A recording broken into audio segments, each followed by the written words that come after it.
Вітаю всіх, пані та панове, мене звати Наталя і я рада вітати вас на своєму книжковому каналі. Сьогодні я ділюся своїм прочитаним за березень 2025 року. Я прочитала 10 книг, з них 4 книги англійською мовою і 2 з них є книги з найпростішим текстом англійської мови. Отже, починаємо. Першу книгу, з якою я би хотіла з вами поділитися, це є Деніел Обрі «Острів темряви» від видавництва «Лабораторія». Я би сказала, що це один з найкращих кримінальних трилерів, який я читала, де розслідуються злочини проти підлітків. Насправді, здавалося, обкладинка дуже похмура, і я, чесно кажучи, довгий час боялася взагалі її читати, тому що сподівалася на якийсь такий містичний, похмурий сюжет, де буде багато таких монологів героїв, можливо, я трохи заплутаюся в їхніх думках, але насправді я отримала надзвичайно хорошу, динамічну історію, де поліція відіграла свою роль, але вона була незначною, тому що в фокусі в нас журналістські розслідування. Злочин розкривається через 17 років. І я можу сказати, що тут не тільки захопливий сюжет, але й несподіваний фінал, який мені дуже сподобався. Окрім цього, в нас клаптиками серед тексту зринає третя сюжетна лінія, яка, звичайно, в кінці вливається в наш загальний сюжет.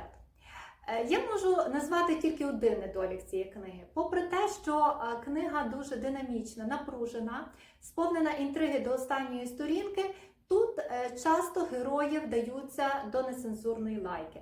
Це один момент, який мені не сподобався.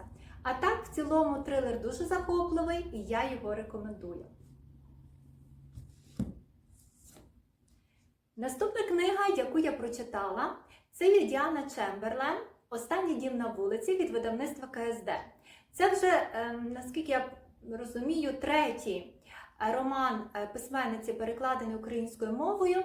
І вона пише такі сюжети в стилі трилеру, застосовуючи подвійну часову лінію. І в неї в сюжеті є багато реальних історичних подій. Цей трилер не став винятком.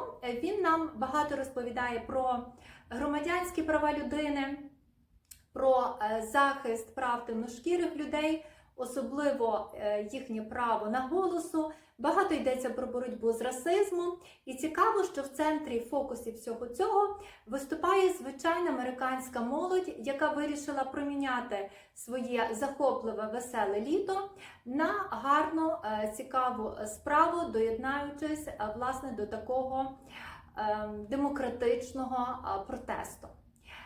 Дуже цікаво побудований сюжет. Мені дуже подобається, знаєте, коли в основі в нас є декілька сюжетних ліній. Мені це подобається. Але ще більше подобається, коли герої, які є в минулому, зринають у майбутньому.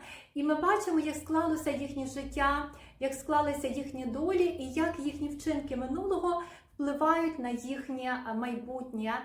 І це мені дуже сильно сподобався цей момент, особливо кінцівка. Для мене була зовсім несподіваною, тому що насправді це було феноменально поєднано в такий завершальний діалог в цьому романі. І він мені, власне, цей діалог фактично розкрив всі обставини вчиненого злочину, який тут був. «Останній дім на вулиці» – це фактично свого роду і таємниця минулого, власне кажучи, таємниця ось цієї околиці. Щодо інтимної напруги, вона тут була незначною, але в нас є декілька, здається, 1-2 речення, які описують таку інтимну напругу, те, що я говорю, інтим одним реченням. Більше є таких якихось інтимних моментів в ній не спостерігала. Тому я рекомендую. Діана Чемберлен, вона така письменниця, що вона любить трохи закулишувати в сюжеті. Так здається, що це все то саме, коли вже щось буде гостріше, а потім починає кидати одні обставини, другі, треті, і читача це затягує. Це чудово. Але стосовно цієї книги, я би сказала, що я з першої сторінки захопилася сюжетом, як і в минулому, так і в майбутньому. І кожного разу виникали якісь обставини, і потім вони були спростовані, були в мене якісь сумніви, потім вони підтверджувалися чи не підтверджувалися. Тож, в цілому, я рекомендую для тих, хто любить почитати трилери, подвійні часові лінії, де є, власне, таємниця минулого. Я дочитала історичний роман Ярослави Дегтяренко. Це фактично є трилогія, бо перша книга – це є «Останній володар».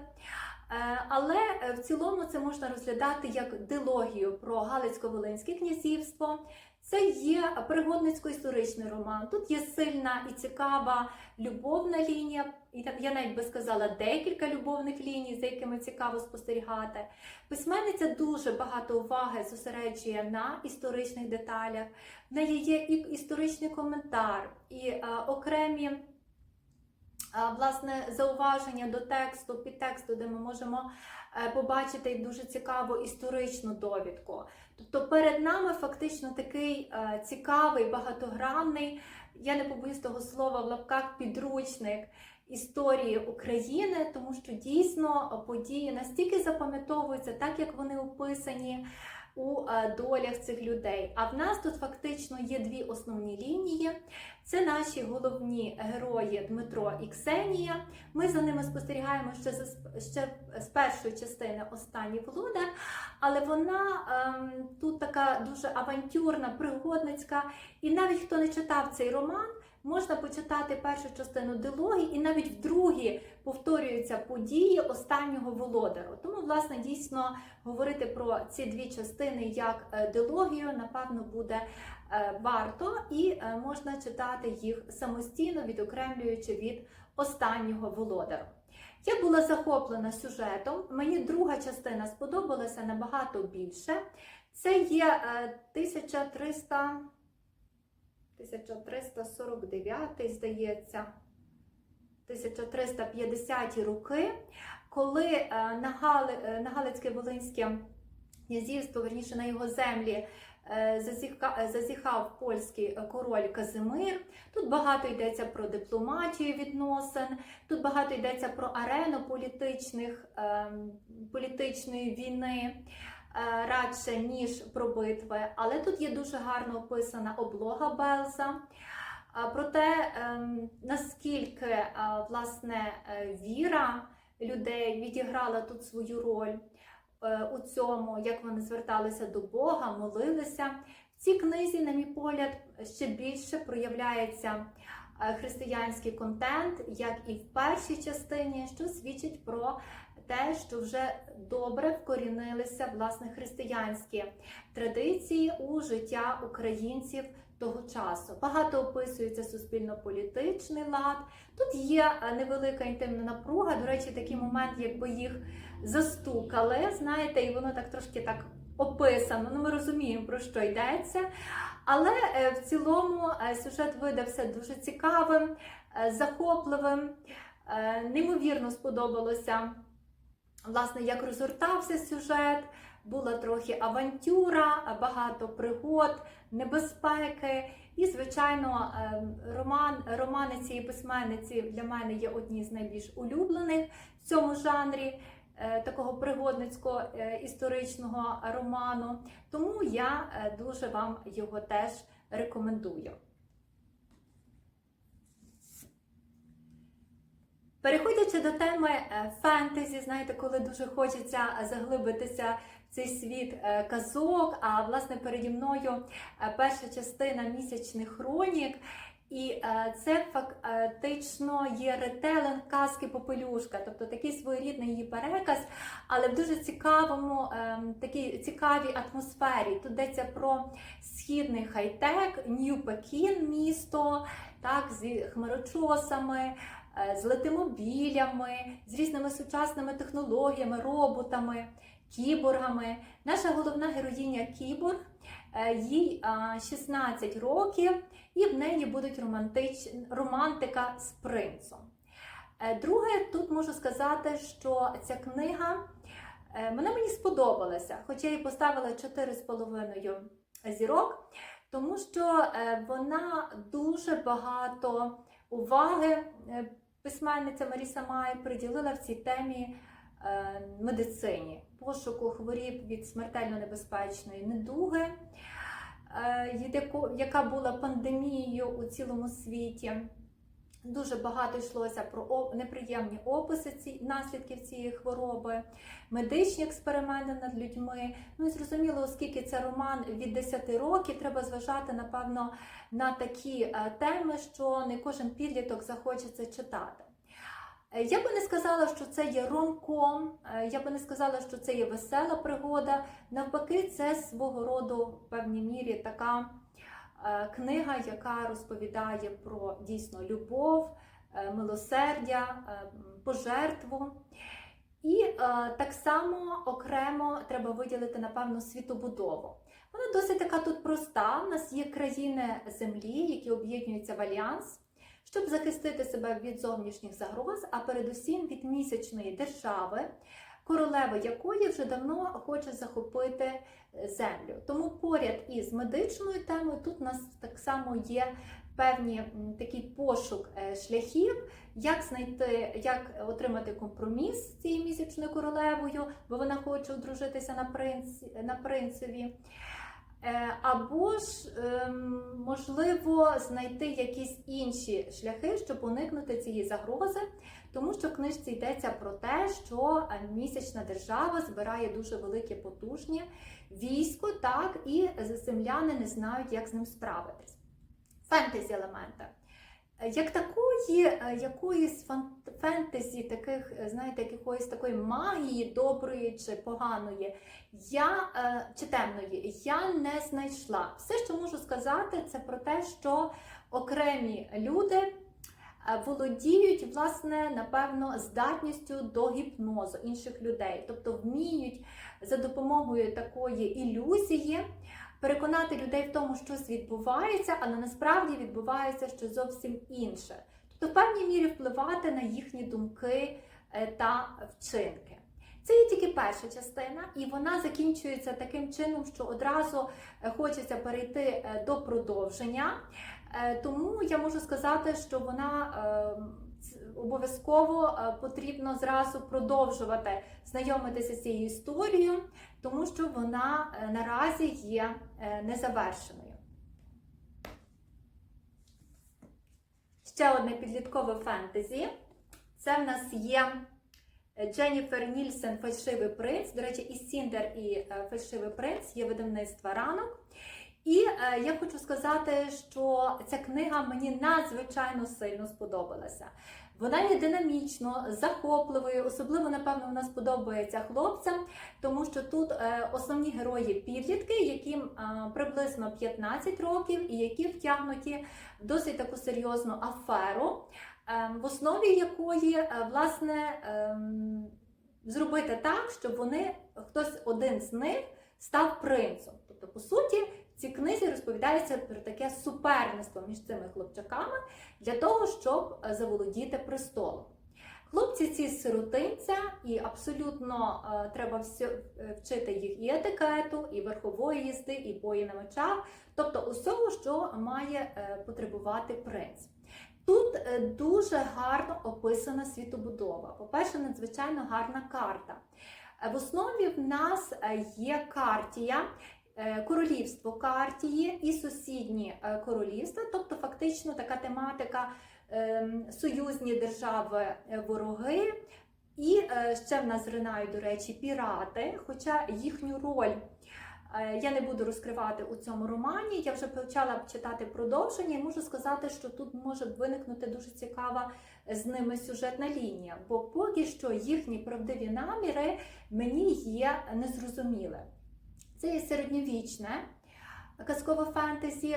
Тут є такі, можливо, для когось важкі теми. Тут є вбивства,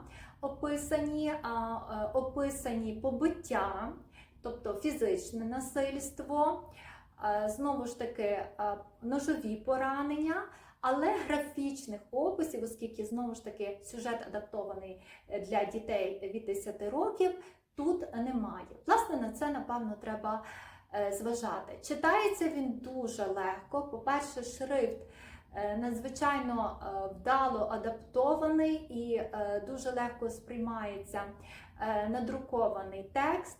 Сюжет сам захопливий, динамічний, цікавий, я би сказала, навіть непередбачуваний. Сама книга, сама історія «Сходження на трон» називається. Вона складається з 5 частин, це тільки перша частина.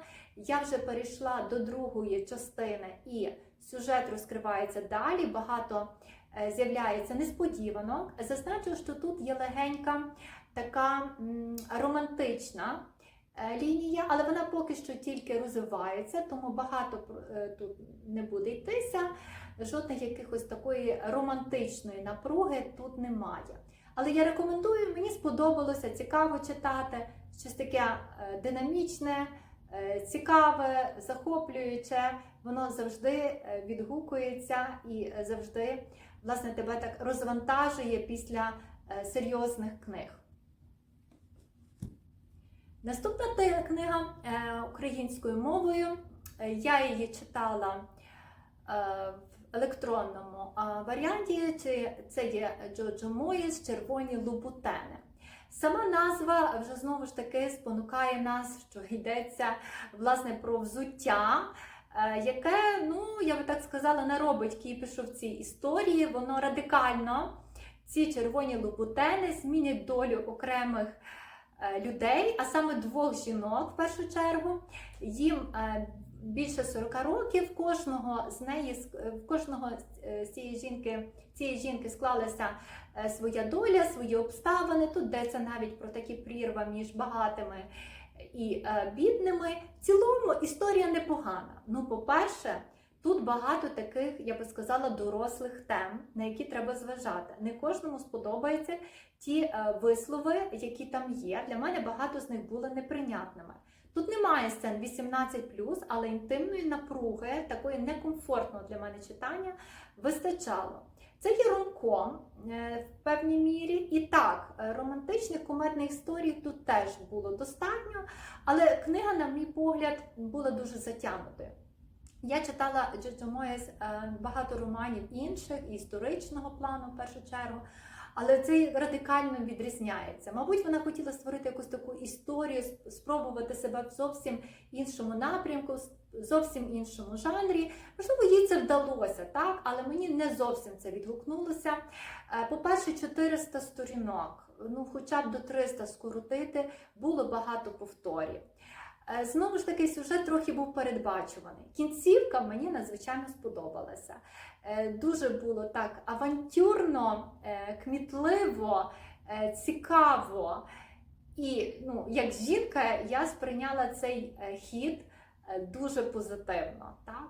Але така книга, вона знову ж таки спонукає прочитати, ну, і забути за неї. Ну, так, в цілому, вона мені потягнула на 4. Отже, тепер, переходячи до англомовних видань, я в першу чергу хочу зазначити Сорая М. Лейн. Це книга, яка, на мій погляд, містить один з найлегших текстів для читання англійської мови, навіть для слухання вона чудово підійде. Тому що вона будує свій текст на основі дуже гарних діалогів. Практично немає ні синонімів, ні ідіом, немає затяжних монологів і дуже таке комфортне читання. Абсолютно немає зайвої інтимної напруги, і я обов'язково буду читати всі її романи, тому що вони надзвичайно цікаві і динамічні. Зазначу, що Сорая М. Лейн – письменниця, яка, на мій погляд, взагалі, в тому романі, що я читала, не дає інтимної напруги, але дуже гарно розвиває романтичні відносини. Ту історію, яку я прочитала, перша, як ви бачите вже на буклеті, перше, вона складається на реальних подіях. Я дійсно нічого не знала про те, як Албанію окупували німці, як там точилася громадянська війна. Більше того, я не знала про те, що дійсно в історії був такий момент, коли команда медиків зазнала авіатрощі і майже 2 місяці боролися за виживання в холодній суворій Албанії, бо це був, наскільки я пам'ятаю, ну точно зима, це був або грудень, або січень, а можливо 2 місяці докупи. Тут дуже гарно описується тема дружби, взаємодопомоги, взаєморозуміння, взаємопідтримки. Бо, чесно кажучи, напевно, без підтримки тих людей, тих місцевих жителів, які їм допомагали, вони би не вижили. Дуже мені сподобався вже, коли пройшло 50 років, і в нас в епілозі такий невеличкий уривок про те, що далі відбувалося, як склалися долі цих людей, які вижили, коли вже минула війна, коли вже розпочалися мирні часи. І це було дуже гарно, зворушливо і зі сльозами на очах. Наступна книга – це є християнський ромком, такий собі аля сюжет дусі серіалу «Бріджертони». Ну, «Бріджертони» тут, напевно, провести паралель в тому, що тут, по-перше, були такі добрі саркастичні репліки, тут був гарний гумор, було багато діалогів, були бали, було пошук своїх половинок, усі шанобливі речення, це все тут було. Ми маємо, правда, паралель, бо йдеться про американську еліту, яка, власне, відпочивала влітку на узбережжі. Я дуже багато дізналася про їхні розваги і взагалі їхнє дозвілля, як вони проводили час. Вони ходили до церкви, вони ходили на риболовлю, вони купалися, засмагали, влаштовували вечірки, бали, бенкети різноманітні. Наші головні герої – це є дівчина, яка фактично зводить пари, стала свого роду свахою у цьому сезоні, хоч вона цього не бажала. А він, головний герой, є батько 3 дітей, який шукає матір для своїх дітей. І тут багато йдеться про батьківство, про взаєморозуміння з дітьми. Дуже мені сподобалися ці психологічні моменти, коли треба знайти спільну мову з дітьми, коли треба вміти їх розрадити, підтримати, наскільки роль батьків відіграє свою роль, власне, у вихованні дитини, у їхній підтримці. Цей ромком, тут було дуже багато таких цікавих моментів, веселих, кумедних. Я думаю, багатьом він сподобається. Рівень англійської, дійсно, так як написано в презентації, це є B2, B1, B2 більше, так? За рахунок тієї великої кількості слів етикету, за рахунок тих дуже багато шанобливих зворотів, воно мені було трошки незвично читати, але в цілому я буду продовжувати знайомство з цією письменницею. Наступний, 3-й роман англійською мовою для мене теж виявився несподіванкою. Це є психологічний трилер з кримінальним розслідуванням, я би сказала, одним з найпростіших текстів англійської мови, А2 B1. Єдине, що я спробувала його слухати, мені він трошки видався недобрим для слухання через те, що в авторки досить такі короткі речення. Мене це трохи збивало, я втрачала оцю власне суть і змушена була постійно перечитувати. Як на мій погляд, він краще вдається для читання. Отже, в основі в нас такий сюжет кішки-мишки. Вона тікає, він її наздоганяє, тому що він є товариш вбитого друга, колишній військовослужбовець, який так само має багато своїх проблем, а вона є дівчина, яку підозрюють у вчиненні вбивства цього друга, це і її друг був теж, і вона змушена була тікати. І ось, власне, цілу книгу йдеться про такі кішки-мишки. Вона тікає, він її наздоганяє, тут дуже багато йдеться про такі цікаві, я би сказала, такі її витівки, так, для того, щоб заховати свій слід, щоб її не могли знайти. Тут, звичайно, народжується такий троп від ворогів до коханців. Дуже гарно, влучно доданий християнський контент. Він не нав'язливий, але якраз відповідно до тих обставин, які в той чи момент складалися в сюжеті. Тому я рекомендую, я вже перейшла до другої частини, всього 3 книги, і це один з найкращих християнських таких психологічних трилерів з кримінальним розслідуванням. Його ще називають такий романтичний саспенс, такою романтичною напругою. І 4-ту книгу, яку я прочитала, це, власне, книга про святого Валентина. Тому, я думаю, вона сподобається багатьом тим, хто святкує День Святого Валентина і хотів би трішки більше дізнатися про цю постать в історії християнської церкви. Це християнський історичний роман. Взагалі вважається, що мало відомо про життя Святого Валентина. Якщо пошукати, Вікіпедія нам дає дані про те, що це був священнослужитель у Римі, він очолював християнську спільноту, і він свого часу зцілив дівчинку, дворічну сліпу дівчинку, і за це його було страчено у тому ж Римі.